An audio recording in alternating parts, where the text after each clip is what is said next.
Since 1980, the Libi Fund has raised contributions from all over the world to broaden educational opportunities and purchase life-saving medical equipment for IDF soldiers.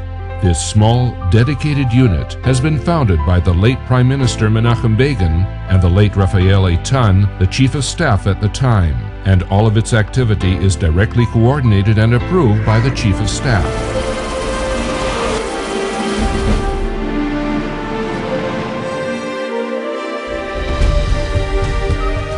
I am one of 8 children in my family, and since I was very young I studied in boarding schools. I suffered 3 bullet wounds, one of them to the head. I was very badly wounded and airlifted to a hospital back in Israel. I made Aliyah from Russia a year and a half ago. I knew I would settle for nothing less than serving as a combat soldier and decided to volunteer for the paratroopers. With generous help from patrons in Israel and abroad, Libi has purchased armored ambulances and advanced resuscitation equipment and assisted in establishing rehabilitation wards for injured soldiers. Libi gives IDF combat soldiers the opportunity to complete their matriculation studies and for new immigrant soldiers to learn and improve their Hebrew proficiency and knowledge of Israeli heritage. Libi gave me the opportunity to complete my matriculation exams towards the end of my army service. Now, as I get my discharge, I can begin my criminology studies at college, which is the area that interests me the most.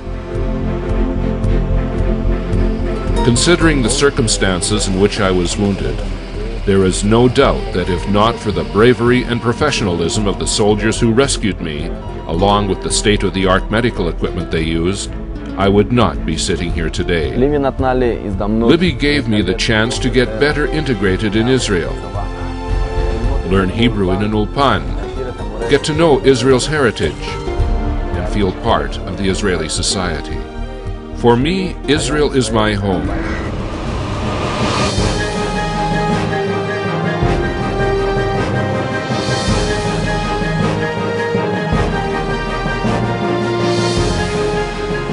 In a time of uncertainty, which calls for reassessment of the Army's needs and the acquisition of additional life-saving equipment, the IDF soldiers know that there are those who work for them from the bottom of their hearts. Libi, they are there for us. We're here for them.